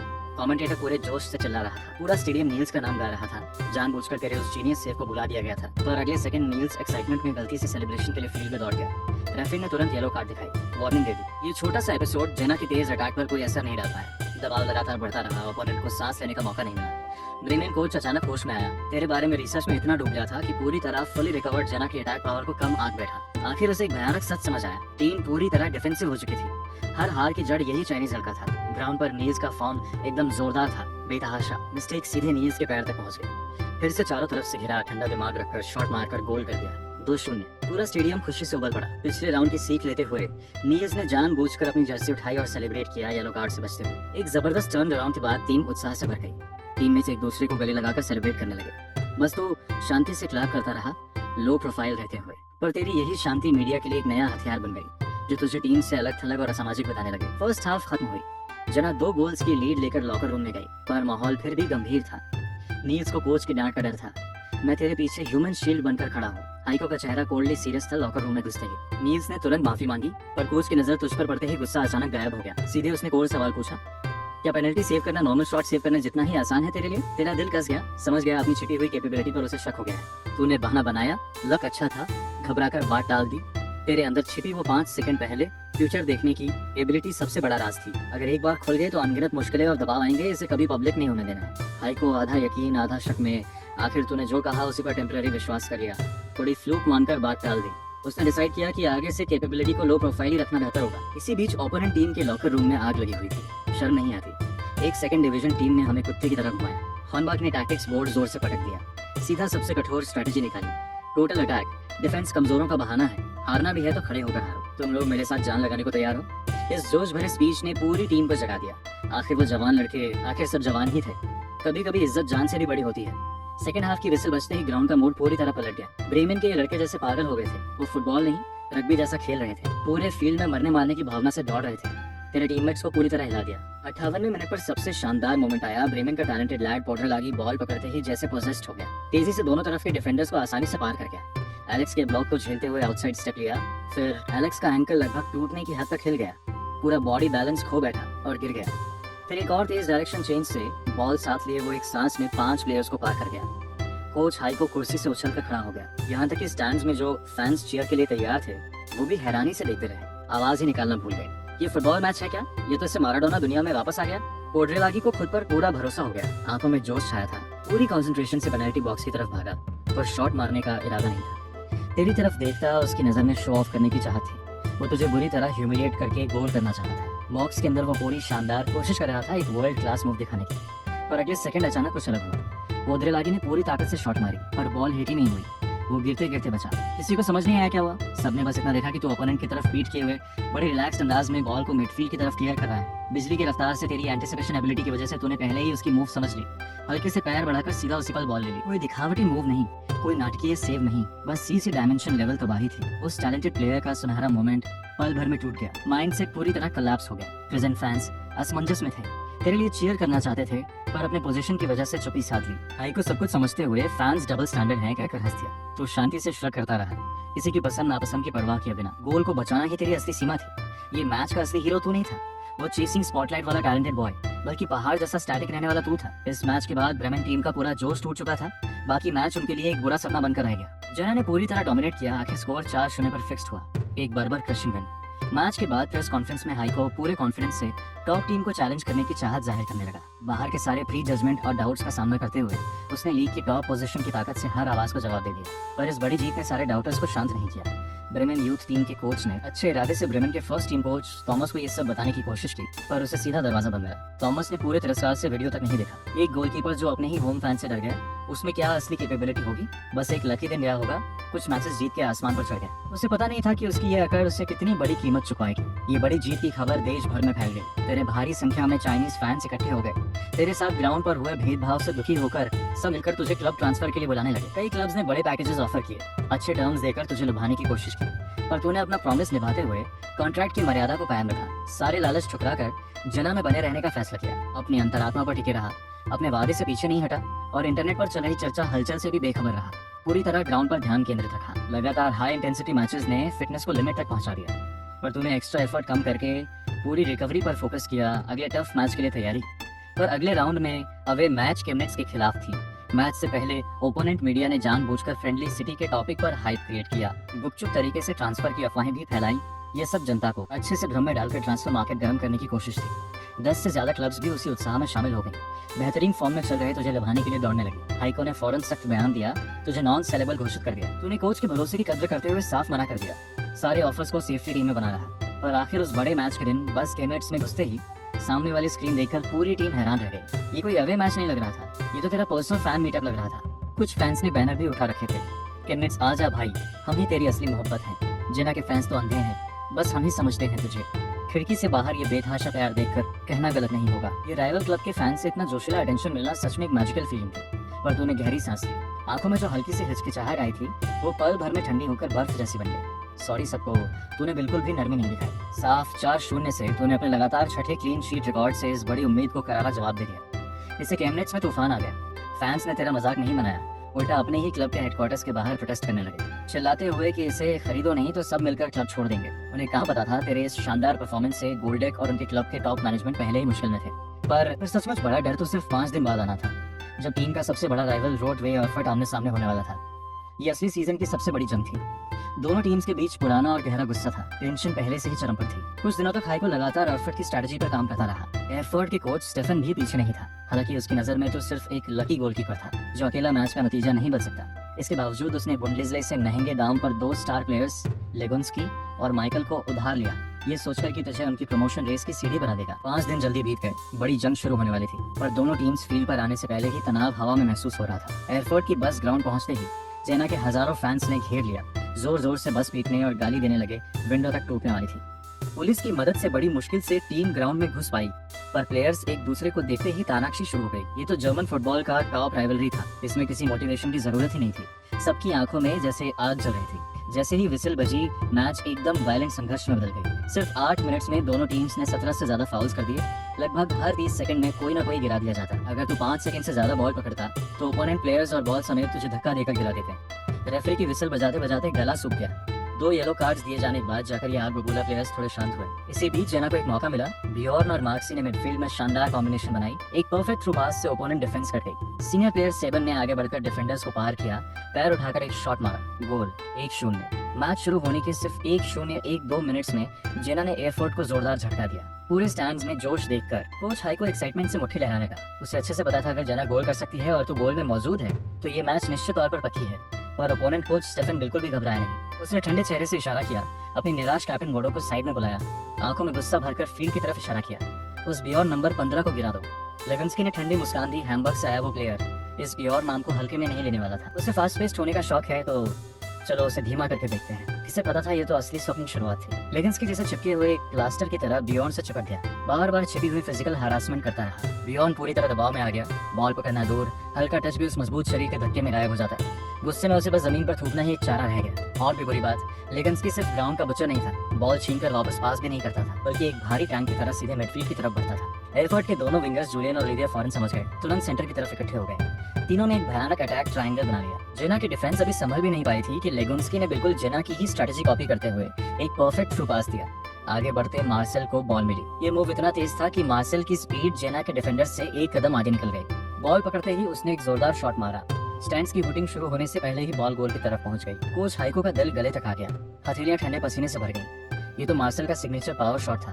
स्पीड 120 किलोमीटर पर आवर तक जाती थी। इस ब्रूटल शॉट से कई गोलकीपर्स पहले भी अंदर से टूट चुके थे। इस उड़ती हुई बुलेट के सामने तू नॉर्मल तरीके से एक हाथ से कैच नहीं कर सकता था, वो तो सीधा आत्महत्या जैसा होता। तूने भौहें सिकोड़ते हुए एक तरफ मूव किया, चेस्ट और दोनों हाथों से इस हाई स्पिनिंग बॉल को कसकर पकड़ लिया। जबरदस्त इम्पैक्ट से तेरा हाथ सुन्न हो गया।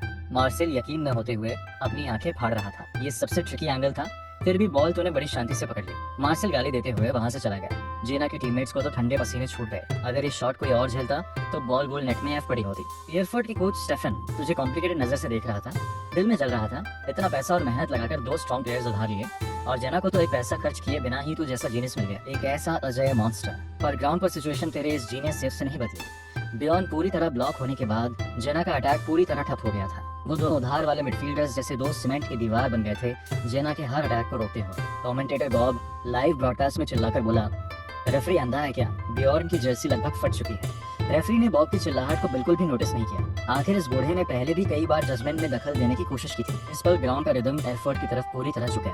नीचे बैठे कोच हाइको का माथा टाइट था, अंदर से एक बड़ी मेंटल उलझन में था। उसके पास सोल्यूशन तो था, बियॉर्न को हटाकर एक डिफेंडर लाके डिफेंसिव काउंटर अटैक में जाना।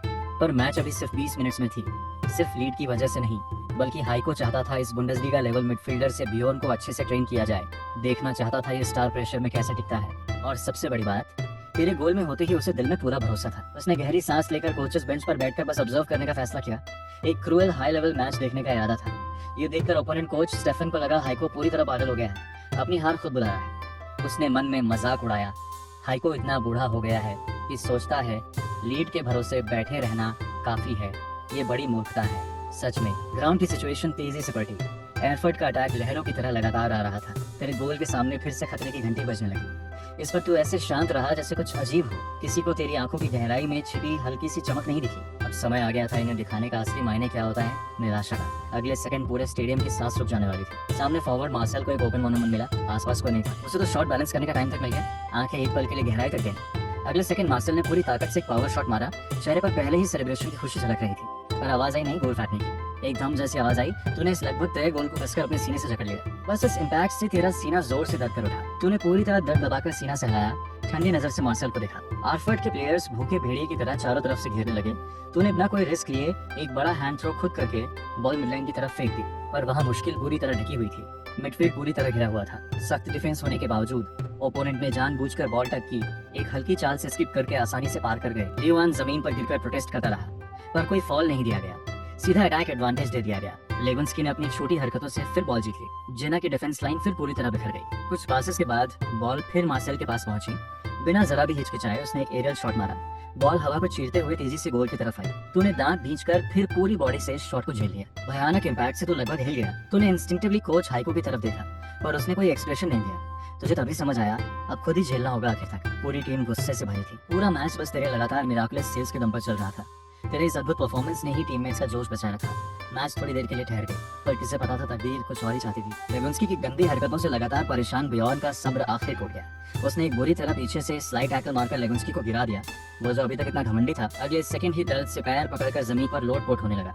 बियॉर्न का गुस्सा भरा दिमाग तुरंत ठंडा पड़ गया। रेफरी तुरंत दौड़ते हुए आया, एक चमकता रेड कार्ड ऊपर उठाया। लेवेंस्की जो अभी तक जमीन पर तड़प रहा था, रेड कार्ड देखते ही ऐसे उठकर खड़ा हो गया जैसे कुछ हुआ ही नहीं। ठंडी नजर से फील्ड छोड़कर बियॉर्न को घूरने लगा। हाफ टाइम, एक प्लेयर कम, पूरी टीम थकी हुई लॉकर रूम में लौटी। माहौल एकदम भारी था। हाइको ने फौरन टैक्टिक्स बदली, डिफेंस लाइन सिकोड़ी। पूरी टीम ने विंग्स छोड़कर सिर्फ मिडफील्ड डिफेंड किया। सेकंड हाफ शुरू होते ही तुम सब पूरी तरह सिकुड़ गए। सिर्फ एक फॉरवर्ड रखा। तूने सोचा शायद बस डिफेंड करने से जीत जाएंगे, पर कोच हाइको ने। ग्राउंड में अचानक अफरा तफरी मच गई। लेवेंस्की ने जानबूझकर पैर मारकर नील्स को गिराने की कोशिश की। टारगेटेड होने से चिढ़ा नील्स ने इंस्टेंटली काउंटर अटैक की, पर चालाक लेवेंस्की फौरन गिरकर बैटिंग करने लगा। फाउल दिखाया। रेफरी ने बेरहमी से फिर रेड कार्ड निकाला। जेना को 2 प्लेयर्स की कमी हो गई। अब सिर्फ 9 प्लेयर्स मैदान में बचे। तुझे तब समझ आया क्या हुआ है? नील्स को सेबन सहारा देकर फील्ड से बाहर ले जा रहा था। कोच हाइको को ब्लेम करने का टाइम ही नहीं मिला। तुरंत सेबन को हटाकर आखिरी मिडफील्ड सब्स्टिट्यूट उतार दिया। उसने अपनी नजर गोल के सामने खड़े तुझ पर टिका दी। आंखों में एक अजीब सी कॉम्प्लेक्सिटी थी, जैसे कह रहा हो, हुआफान, अब जेना सिर्फ तेरे भरोसे है। इसी बीच एयरफोर्ट का अटैक एक तूफान की तरह और भी शक्तिशाली हो गया। लहर पर लहर आ रही थी। तुम 9 प्लेयर्स की डिफेंस एक टूटी नाव जैसी थी, कभी भी डूब सकती थी। पूरा ग्राउंड बर्बाद होने की कगार पर था। ये कोई मैच नहीं। अटैक की स्पीड अचानक बढ़ी। डिफेंस पूरी तरह कोलैप्स हो गई। प्लेयर रेनो क्रैम्प की वजह से बुरी तरह इंजर्ड होकर फील्ड छोड़कर बाहर गया। एयरफोर्ट ने ये मौका बिल्कुल नहीं छोड़ा। बॉल सीधे नियर पोस्ट की तरफ भेजी। लेगुंस्की ने पहला टच पाकर एक तेज हेडर मारा। बॉल एक अजीब कर्व बनाते हुए गोल के राइट कॉर्नर की तरफ उड़ी। तेरी आंखें फैल गईं, ये बॉल बिल्कुल कॉर्नर में जाने वाली थी। एक हेडर तेरे लिए कोई मुश्किल बात नहीं थी। तूने आराम से बॉल पकड़ ली, पर उसी पल तेरे दिमाग में एक बिजली सी चमकी। आखिर तुझे समझ आया नील्स क्यों इतना कंट्रोल खो बैठा था। असल में इस लेगुंस्की नाम के आदमी ने हेडर लेते वक्त चुपके से नील्स का जर्सी खींचा था। पूरी बॉडी एडवांटेज होने के बावजूद उसने एक घटिया ट्रिक खेली। तुझे थोड़ी हैरानी हुई, पर अभी इस पर सोचने का टाइम नहीं था। तूने जानबूझकर कुछ सेकंड देर करके बॉल को बाहर की तरफ किक कर दिया। इस बीच हाइको ने अपना आखिरी सब्स्टिट्यूट इस्तेमाल करके इंजर्ड प्लेयर को हटा दिया। मैच में अभी पूरे 21 मिनट्स बाकी थे। इस पर एयरफोर्ट कोच स्टेफन पूरी तरह खुश हो गया। हाथ बांधकर पूरे कॉन्फिडेंस से देख रहा था। जेना के पास कोई बैकअप नहीं था। ये अब उसकी फुल फ्लेज्ड फाइनल असॉल्ट का सिस्टम था। उसने तुरंत डिफेंडर और मिडफील्डर हटाकर 2 अटैकर्स ला दिए। फॉर्मेशन बदलकर एक दहशत भरा 3-4-1-2 बना दिया। तूने देखा कोच अपनी जगह पर पूरे शांत बैठे, फिर अपने ही कोच हाइको को देखा जो एक स्टैचू बना बैठा था। तुझे समझ आ गया असली तूफान अब आना बाकी है। सेकंड हाफ के 73वें मिनट पर मार्सेल ने क्रॉस पर एक क्लोज रेंज शॉट मारा। तूने दोनों हाथों से उछलकर बचाया। तुरंत बॉल वापस ओपन हुई। तूने पैर की नोक से मुश्किल से रोका। बस 40 सेकंड बाद मार्सेल का शॉट फिर गोल पोस्ट से टकराकर लौटा। लेगुंस्की ने आगे बढ़कर शॉट मारा तो फिर एक भूत की तरह ठीक बॉल के रास्ते में आ गया। सिर्फ 5 मिनट्स में एयरफोर्ट ने 11 शॉट्स दागे। इनमें से 9 टारगेट पर थे, पर तू एक अटूट दीवार की तरह बार बार बॉल को बाहर धकेल रहा था। किसी को नहीं पता था तेरी एंटिसिपेशन एबिलिटी अजय नहीं है। एक्सट्रीम लेवल सेव्स ने तेरी फिटनेस पूरी तरह खींच ली थी, और तूने हार नहीं मानी। जितनी मुश्किल सिचुएशन उतनी सख्ती से टिका रहा। एक ही बात, मेरी गोल लाइन पर कोई भी अटैक नहीं कर सकता। इसी बीच एयरफोर्ट के प्लेयर्स मानसिक रूप से थकते जा रहे थे। वो उन्हें याद ही नहीं कितनी बार शॉट मारा, बस याद है तो कैसे बार बार दौड़ते हुए हर शॉट सेव करता रहा। बॉल कभी अंदर नहीं गई। कोच स्टेफन अभी हाथ बांधे था, फिर से हाथ बांध लिया। माथे पर सिलवटें आ गई। उसे यकीन ही नहीं हो रहा। सिर्फ 13 मिनट्स में 21 शॉट्स, 14 ऑन टारगेट, इनमें से 8 तो सुनहरे मौके थे। इतने शानदार डेटा के बावजूद स्कोर अब भी सिर्फ 1-0 था। पर ये जीतने के लिए पहले गोल तो करना ही होगा ना। 1-0 का स्कोर अब भी एयरफोर्ट के सिर पर पहाड़ जैसा दबा हुआ था। स्टीफन पेरी उस काली शैडो को देखते हुए उसके दिल में एक ठंडा ख्याल आया, ये मैच वो हार भी सकते हैं। उसने जोर से सहलाया, ये कैसे हो सकता है? एक गोलकीपर कैसे? अभी 10 मिनट्स बाकी हैं, बस कुछ और सुनहरे मौके आए तो मेरा गोल जरूर टूट जाए। पर हाइको के लिए ये 10 मिनट्स जैसे हमेशा जैसे लंबे थे। हर शॉट पर दिल धड़क रहा था। 9 प्लेयर्स पर टिकी जेना की डिफेंस पूरी तरह छलनी बन चुकी थी। उसे जैसे वो दिन याद आ गया जब वो ट्रायल देने आया था। वही चल दौड़ता शैडो फिर जर्मन फील्ड पर एक 1 मैन शो कर रहा था। मार्सेल ने अपनी बड़ी शॉट सेव होते देख गुस्से से जमीन पर थूक दिया। ये तो शॉट मार मार कर थक भी नहीं रहा, तो अभी तक झुका नहीं। उसने साफ देखा, शॉट मारने से पहले भी तू अपने घुटनों पर हाथ रखे तेज सांस ले रहा था। पसीना साफ नजर आ रहा था। कभी तेज लेपर्ड जैसा फुर्तीला, फिर तुरंत सॉफ्ट नरम बिल्ली जैसा ढीला। सारे एयरफोर्ट प्लेयर्स की नजरों में ग्रेविटी आ गई। उन्हें लगा था कि 9 लोगों की टीम आसानी से पलट देंगे, पर लगता है नीचे एक सबमरीन छिपा है, और वो सबमरीन और कोई नहीं, ये डैम गोलकीपर है। उन्होंने अपने करियर में ऐसा गोलकीपर कभी नहीं देखा था। हर शॉट अजीबोगरीब तरीके से बचाया जाता। वो जितने साफ और सिंपल, कोई भी बॉल जो पास से भी नहीं जाती वो भी बाहर धकेल दी जाती। बिल्कुल कोई रिबाउंड चांस नहीं दी जाती। बुंडेसलीगा का फेमस पावर शूटर मार्सेल तेरे सामने पूरी तरह फिजल हो चुका था। सब कुछ जलती हुई आतिशबाजी की तरह दिखावटी रह गया, कुछ काम नहीं आया। मैच इंजरी टाइम में पहुंची तो एफर्ट के प्लेयर्स होश में आए। उन्हें अब तक एक भी गोल नहीं मिला। भारी प्रेशर उन पर हावी हो गया, अटैक और आक्रामक हो गया। पर स्टैंड्स पर एक अजीब खामोशी छा गई। जेना के फैंस इतने टेंस थे कि ओपोनेंट को भी नजर में लेना भूल गए। बस दिल ही दिल में प्रार्थना कर रहे थे कि जल्दी समय बीत जाए। एयरफोर्ट के फैंस भी न जाने क्यों चीयर करना भूल गए। ग्राउंड में बस बॉल की बार बार टकराने की आवाज थी। हर आवाज जेना के फैंस के दिल पर चोट जैसी लगती। शुक्र है तू था, पर तेरा परफॉर्मेंस जितना अच्छा होता वो उतना ही ज्यादा पछताते। जेना फैंस को लगा वो पुराने प्लेयर्स की मेहनत पर पहले से दावा न बैठे हुए हो। बिहेवियर बहुत खराब है। इसी मौत जैसी शांति में डेनिस नाम का एक फैन दिल दुखा बैठा। वो ट्रिप से आया था, आते ही देखा तू अकेला पूरा मैच संभाल रहा है, पर कोई चीयर नहीं कर रहा। तुम सब अंधे हो क्या? उसने दिल ही दिल में चिल्लाया। एक खराब फॉर्म वाला प्लेयर ऐसा कर सकता है? एक ट्रांसफर मांगने वाला गोलकीपर इतनी हिम्मत रखता है? टीममेट्स को कमतर समझने वाला कभी उनकी मिस्टेक्स के लिए ब्लेम नहीं करता। ये सोचकर डेनिस ने पूरे स्टेडियम की खामोशी तोड़ते हुए पूरी ताकत से फिर वही नाम चिल्लाया। अच्छा खेला, घुटनों पर हाथ रखे सांस लेता तू। ये आवाज सुनकर हैरान होकर सिर उठाया। मैच शुरू में जैसे नहीं सुना था, पर शोर में तुझे लगा गलतफहमी है। इस बार वॉइस बिल्कुल साफ थी। तूने आवाज ढूंढनी चाहिए, पर एयरफोर्ट के फैंस की चीयर की आवाज फिर तेज हो गई। तूने छोड़ दिया, और शायद वो डेनिस ही था। तुझे सोचकर हल्की सी मुस्कान आ गई। सच में कोई तो सपोर्ट कर रहा है। एक भी अगर भरोसा करता है तो उसे निराश नहीं करना। तूने जोर से गाल थपथपाकर खुद को जगाया। रेफरी ने भी घड़ी देखनी शुरू कर दी। एयरफोर्ट प्लेयर्स और बेचैन हो रहे थे। उनका कोच स्टेफन साइड में हाथ हिलाकर पूरी ताकत से अटैक करने का इशारा कर रहा था। तभी एयरफोर्ट को एक शानदार मौका मिला। बॉक्स के अंदर एक chaos। मार्सेल इधर उधर भागते हुए डिफेंस को डिस्ट्रैक्ट कर रहा था। अचानक तूने ध्यान से बॉक्स में देखा। बस अभी एयरफोर्ट के फॉरवर्ड डेटेनो ने हेडर मारा। बॉल एक खूबसूरत कर्व बनाते हुए गोल के टॉप लेफ्ट डेथ कॉर्नर की तरफ उड़ी, पर वो इरिटेटिंग शैडो फिर सामने आ गया। फिर तूने बाईं तरफ 2 कदम बढ़ाकर पूरी ताकत से जंप किया। शरीर एक बड़े परिंदे की तरह फैला। दोनों हाथों से गहराई से बॉल पकड़ ली। स्टैंड्स में कहीं आह भरी गई, कहीं राहत की। तूने फिर एक बार जना को बचा लिया, पर इस बार बॉल समेत तू जमीन पर बुरी तरह गिरा। तू अचानक उठ भी नहीं पाया। तभी हाफ टाइम की विसल बज गई। तूने कंफर्म किया मैच खत्म हो गई। तूने धीरे से बॉल छोड़कर मुड़कर आसमान की तरफ हंसते हुए देखा, जीत गए। जिन्हें प्लेयर्स स्टन होकर फिर होश में आए, पागलों की तरह तेरी तरफ दौड़े, लेयर बाय लेयर तेरे ऊपर गिरने लगे। तुझे सांस लेना मुश्किल हो गया, पर तुझे लगा अब सब ठीक हो गया। साइड में कोच हाइको एक्साइटमेंट से पार्टनर राल्फ का हाथ कसकर पकड़ लिया। पूरे शरीर से कांप रहा था। राल्फ की रिकॉर्ड शीट पर लिखा था, एयरफोर्ट ने पूरे मैच में 41 शॉट्स मारे, 25 टारगेट पर, सब बचा दिए गए। जिना खुशी से जोश में था, एयरफोर्ट निराश होकर फील्ड छोड़ रहा था। कोच लेगुंस्की का चेहरा उदास था। उसने सारे हथकंडे अपनाकर जिना के 2 कोर प्लेयर्स को निकलवाया। सोचा था जीत पक्की है, पर हार गए, वो भी सिर्फ एक इंसान से। असल में हाइको अनजान नहीं था, खुद अनजान था। एयरफोर्ट के कोच स्टेफन ने गहरी सांस ली। एयरफोर्ट जिना से नहीं हारा, एक गोलकीपर से हारा। पोस्ट मैच प्रेस कॉन्फ्रेंस में स्टेफन पूरी तरह भड़का हुआ था। मुझे नहीं पता हाइको को कहां से खजाना मिल गया। वो लगातार हाइको को टॉन्ट करता रहा, साथ ही तेरी तारीफों के पुल भी बांधता रहा। जर्नलिस्ट आखिर पूछ बैठे, स्टेफन सर, आपका मतलब है आप हुआफान को खरीदना चाहते हैं? स्टेफन ने चुप रहकर जर्नलिस्ट को देखा, फिर जेना को फिर उकसाते हुए बोला, मैं वही कहूंगा फिर, अगर हुआफान आना चाहे, एयरफोर्ट में उसकी एक जगह हमेशा रहेगी। जिसने भी डायरेक्टली तुझसे मैदान में सामना किया, उससे ही पता चला तू असल में कितना खतरनाक है। एक ही मैच से तो पूरी तरह गॉड बन चुका था। तेरे सबसे बड़े राइवल एयरफोर्ट का मीडिया भी तुझे आसमान पर चढ़ा गया। उन्होंने न सिर्फ खूब कवरेज की, बल्कि फैंस ने भी खुलकर कहा कि वो तेरा स्वागत करेंगे, बस तेरी उस असीम डिफेंस पावर की वजह से। पर जेना की तरफ सिर्फ कुछ चंद तेरे सपोर्टिव न्यूज़पेपर्स को छोड़कर बाकी सब पूरी तरह चुप थे। खासकर पिछले दिनों सबसे ज्यादा भड़काने वाला जेना मॉर्निंग पोस्ट अब पूरी तरह खामोश था, क्योंकि तेरे परफॉर्मेंस ने उन्हें मौकरी करने का कोई मौका ही नहीं छोड़ा। एक क्लब गर्ल गोइंग प्लेयर ऐसा परफॉर्मेंस नहीं दे सकता। अब जब राइवल परफेक्ट जेना के कोर को खींचने की कोशिश कर रहा था, क्या आप खुश हो सब? सपोर्ट करने वाले मीडिया जब मेन स्ट्रीम बन गए, तो हाइको और प्लेयर्स ने पोस्ट मैच कॉन्फ्रेंस में पूरी तरह चुप्पी साधकर जल्दी से जगह छोड़ दी।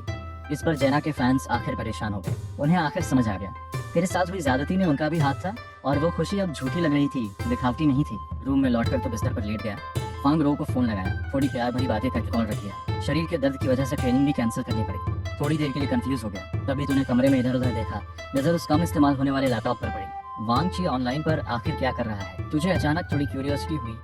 टेबल पर बैठकर पावर बटन दबाया। तूने अपना एयरफोर्ट वाला मैच वीडियो देखा? वो तेरा ब्लाइंड फैन नहीं था, पर वीडियो देखने के बाद उसे मानना पड़ा तो सच में हुआ शेन यानी फुटबॉल गॉड कहलाने लायक है। उसने बिना देर के एक पोस्ट लिखा, हुआ शेन का टीम पर असर, उसे पूरी तरह टॉप पर चढ़ा दिया, साथ ही मैच वीडियोस भी अटैच की। अगले पल पूरे फोरम का मूड बदल गया। ढेर सारे रिप्लाई स्क्रीन भर देने लगे, आओ आओ फॉर्मेशन में रहो, चलो सब मिलकर चिल्लाते हैं, हुआ शेन ट्रांसफर कर, हुआ शेन ट्रांसफर कर। तो कंप्यूटर के सामने बैठे बैठे यही रिप्लाई देखकर हैरान रह गया। दिमाग में कुछ समझ नहीं आ रहा था। देश में इतने सारे फैंस मेरा सपोर्ट कर रहे हैं, सब चाहते हैं मैं ट्रांसफर करूं। दिल में गर्माहट आई, सोचा सबको अपनी बात बताऊं। तूने वैंग किंग के दिए अकाउंट से क्लमजली टाइप किया, सबके सपोर्ट के लिए धन्यवाद, मैं हुआफन हूँ। जना क्लब मेरे साथ ठीक है, फिलहाल ट्रांसफर की सोच नहीं रहा। और तुझे नहीं पता था तेरा ये रिप्लाई एक बड़ी गलती बन गया। अरे भाई, किसी ने टॉपिक ही बदल दिया। तू हुआ शेन है ना, झूठ मत बोल। हुआ शेन इंटरनेट पर ज्यादा एक्टिव नहीं रहता, ऐसा कहा गया है, नाटक बंद करो। तूने हैरान होकर स्क्रीन देखा खुद को। तूने फिर से जल्दी से कुछ शब्द टाइप किए, सच में हुआफन हूँ, पर अगली रिप्लाई ने तुझे पूरी तरह चौंका दिया। अगर तू सच में हुआ शेन है तो मैं लाइव पर आ जाऊंगा। फिर तुरंत मॉडरेटर हुआ प्रकट हुआ, इस ट्रबलिंग आईडी को सीधे ब्लॉक कर दिया। स्क्रीन के सामने तो फिर एक्सप्लेन करना चाहता था, पर देखा अब रिप्लाई भी नहीं कर सका। प्रतिस्पर्धी क्या है? तूने वो अनजान इंटरनेट स्लैंग को देखकर महसूस किया जैसे तू जमाने से पीछे रह गया है, पर उन बेचारे फैंस को नहीं पता था कि उन्होंने खुद अपने आइडल को ब्लॉक कर दिया। तेरे इस निराशा में डूबे रहते दूसरी तरफ सेंट पॉली क्लब का चेयरमैन स्टेफन गुस्से से पागल हो रहा था। सिर्फ आंध्रे के 2 बेवकूफ लोगों की वजह से एक जीनियस गोलकीपर आंखों के सामने से निकल गया, बिना एक पैसा खर्च किए। अब सेंट पॉली का फर्स्ट चॉइस गोलकीपर गंभीर रूप से इंजर्ड हो गया। सब्स्टिट्यूट पूरी तरह इनकेपेबल था। वो सिर्फ देख सकता था कि जो उसका होना चाहिए था वो तो जेना में शानदार खेल रहा है। स्टेफन गुस्से में सोचता रहा, अगर वाकई पैसे और सच्चाई हो, कोई भी जीनियस मिल सकता है। उसने तुरंत फैसला किया, खुद जाकर बात करेगा। इसी वक्त तो इस सब से पूरी तरह अनजान आराम का मजा ले रहा था। कोच हाइको तुझे ओवर टायर देखकर जल्दी घर भेज देता। तेरा कमजोर शरीर सच में धीरे धीरे रिकवर होने की जरूरत रखता था। तभी घर पहुंचते ही विलियम का कॉल आया, बगल के कॉफी शॉप में मिलने बुलाया। तू बिना ज्यादा सोचे जल्दी पहुंच गया, पर अंदर घुसते ही देखा विलियम के साथ तो भौहें सिकोड़े चुप रहा। स्टीफन को लगा शायद उसने कुछ ज्यादा जल्दबाजी दिखा दी, इसलिए कार्ड छोड़कर बोला वो जेना में कुछ और दिन रुकेगा, चाहता है तो ध्यान से सोचे। उससे जाते देख तूने बेसब्री से विलियम से पूछा, आखिर क्या मामला है? विलियम पूरी गंभीरता से बताने लगा, स्टेफन तुझसे मिलने के लिए एयरपोर्ट से सीधे उसके घर के पीछे पीछे आया था। बड़ी सच्चाई दिखाई, तेरे आने से पहले उसने 3 बड़े ऑफर्स रखे थे। पहले स्टेफन ने बड़े बोल्ड ऑफर दिए, वो उस कोच को हटाएगा जिसने तेरा मजाक उड़ाया था। दूसरा, उसे पता है तू हाइको का सम्मान करता है, तो अगर तू हाँ करे वो हाइको को भी सेंट पॉली में कोच बना देगा। सबसे बड़ी बात, तीसरा ऑफर, वो तुझे 5 मिलियन यूरो में खरीदने को तैयार है। और इतना ही नहीं, विलियम आगे बोला, ट्रांसफर फी के अलावा स्टेफन तुझे 5 लाख यूरो का साइनिंग बोनस भी दे रहा है। ये सिर्फ तेरे लिए अलग से। सेंट पॉली में तेरी वीकली सैलरी भी डबल होकर सीधा 12,000 यूरो तक पहुंच जाएगी। तो ये सारे नंबर सुनकर हैरान रह गया। अचानक पूछ बैठा, साइनिंग फी क्या होता है? विलियम ने एक एक शब्द में एक्सप्लेन किया, ये सिर्फ तेरे लिए अलग रखा पैसा है, 5 लाख यूरो। उसने भी सपने में नहीं सोचा था कि तुझे इतनी जल्दी क्लब दर क्लब खींचा जाएगा। इस टेम्पटिंग कॉन्ट्रैक्ट से तो थोड़ा कंफ्यूज हो गया। एक क्लब एक कोच को निकालने और हाइको को साथ ले जाने के लिए तैयार है। 5 लाख यूरो यानी लगभग 40 लाख रुपए, ये तो जैसे रोलान की शादी का दहेज एक ही बार में कमा सकता है। सेंट पॉली के चेयरमैन का ये बड़ा ऑफर तुझे इस ट्रांसफर पर सोचने पर मजबूर कर गया। तूने विलियम की तरफ देखा। विलियम, मुझे तेरा ओपिनियन चाहिए। विलियम ने पानी पीकर तुझे समझाना शुरू किया। उसने कहा, एक एजेंट होने के नाते उसे लगता है ये ट्रांसफर बहुत फायदेमंद है। एक तरफ इंपॉर्टेंस और बड़ी बात, स्टीफन खुद तुझे कोर मान रहा है, कोच तक तेरे पीछे भाग रहा है। विलियम ने माना कि स्टीफन की नजर बड़ी तेज है, वो तेरे साथ इतना समय बिताकर भी नहीं पहचान पाया था तेरा जीनियस, जो कि स्टीफन ने सिर्फ 7 मैचेस देखकर इतना बड़ा दांव लगा दिया। इसके अलावा विलियम को भी एक बड़ा कमीशन मिलेगा। तो तेरा मतलब है मुझे सेंट पॉली जाना चाहिए? तूने बीच में टोका। नहीं, मेरी बात पूरी नहीं हुई। विलियम ने ग्लास नीचे रखा, टोन बदल गई। अभी वो एजेंट की बात थी, पर एक फ्रेंड की तरह मेरी सोच बिल्कुल अलग है।